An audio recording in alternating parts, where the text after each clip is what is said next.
So here we are at Snetterton. It's the 27th of June. The third round that we've done on the 765 and the linkage.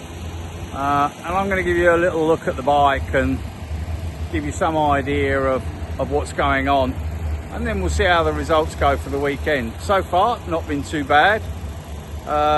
Fourth in the PowerBikes in qualifying, half second off of the quickest pace for the Supersport class.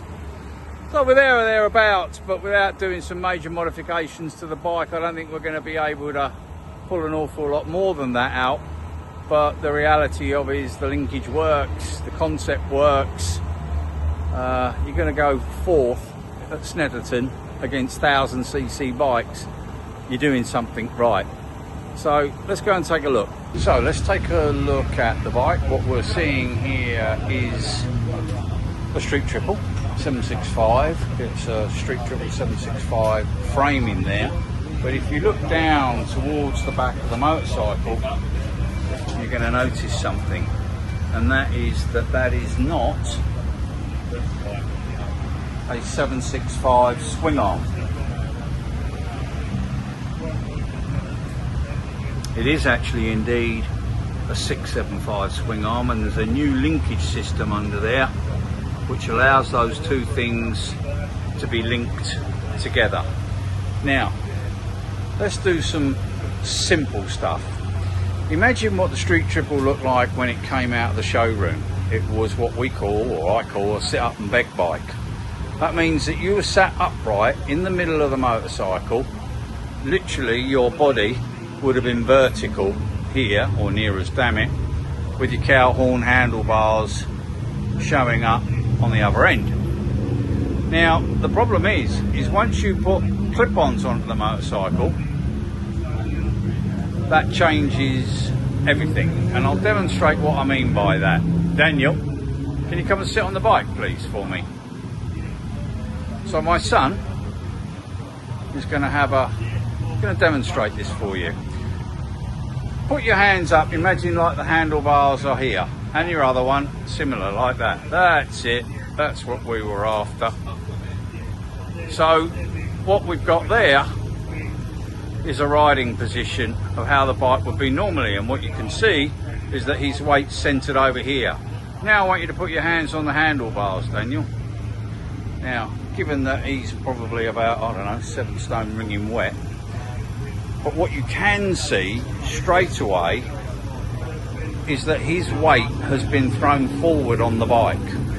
So all of that front end weight now has moved here, and that's where the weight bias issues become, because the centre of gravity of the bike remains in exactly the same place, designed for a rider that was sitting in the middle, bolt upright.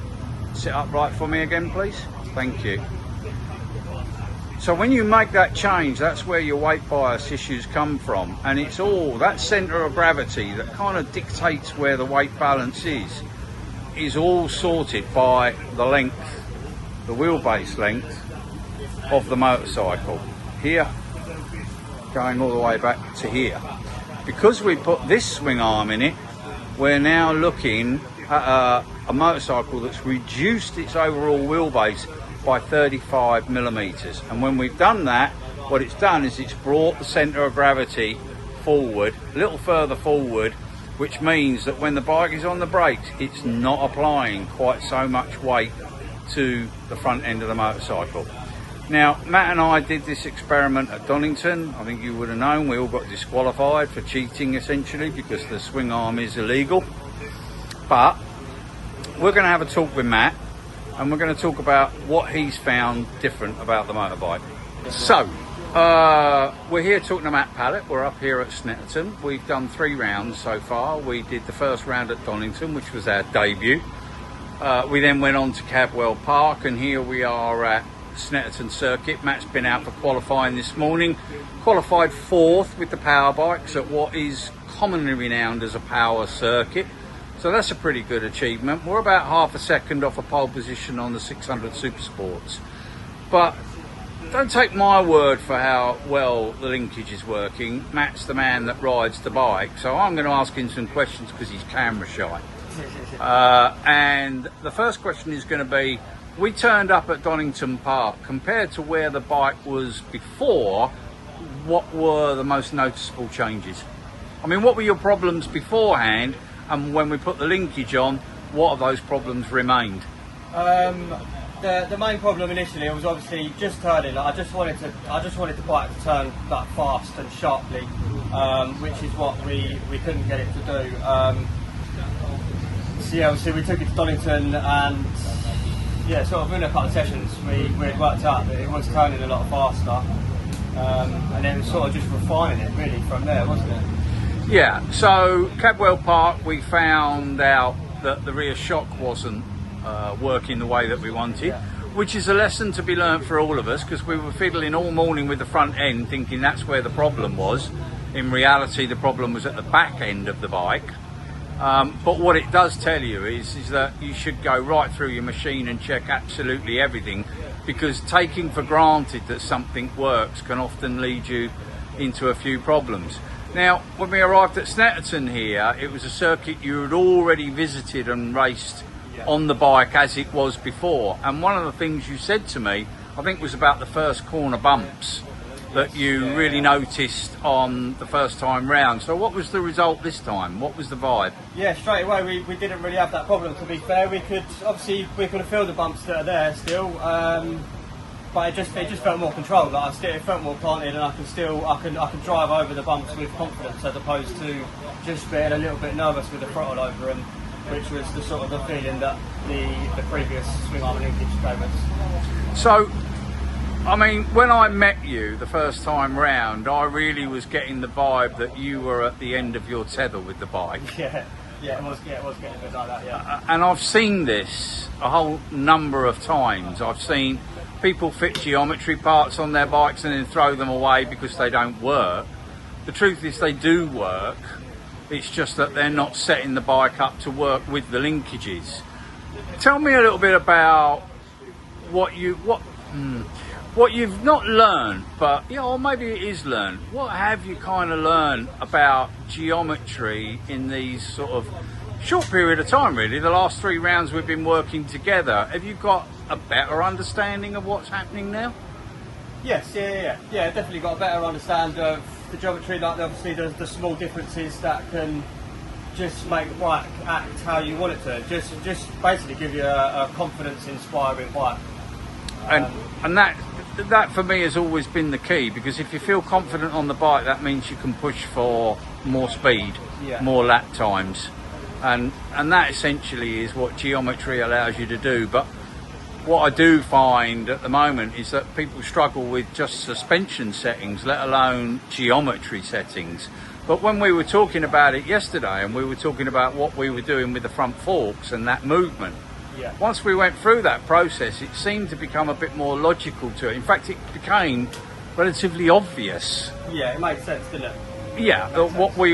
Tell the people watching what the issue was. Yes, so the main issue we had yesterday was just under heavy braking, really, just trying to get the bike to feel more planted under heavy braking. We had a lot of sort of like the rear wheel lifting off the floor and getting a little bit out of shape.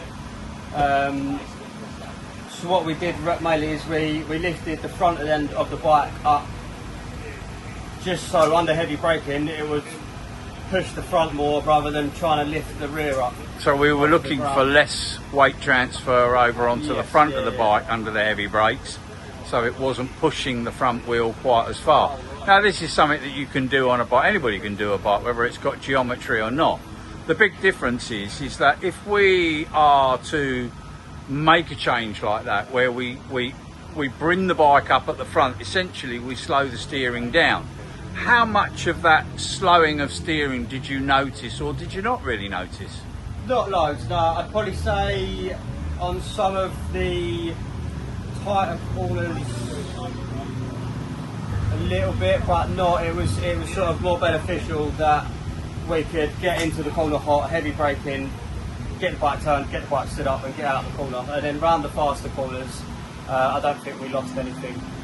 So this is what I talk about when I talk about compromise. When you're dealing with a production motorcycle, moving the forks up and down in the yokes is a pretty standard thing that anybody does on a production bike to slow down or speed up the turn rate of the bike. what a lot of people don't realise is that you can speed and lower the turn rate of the bike by using the offsets which are sitting in the front yokes here. Now unfortunately these I think are PHR yokes, and they've designed them in a very different way to us, and at the moment we're not really in a position to get much out of them in terms of being able to adjust their speed of steering input, but we're going to look at that as time comes. So where we did have that negligible change in some of the tighter corners, what we could have done was we could have changed the offset on the front yokes, and that way we could have brought back that speed of turn again. So essentially we were back where we were, even though we've made an alteration. And that is one of the things I like about geometry, is that you can make changes without altering everything else on the motorcycle. So we got 2 races this afternoon. It's going to be hot, it's going to be hard work. We're running soft tyres, zeros in this heat. So let's have a little look and see what this afternoon's results bring us.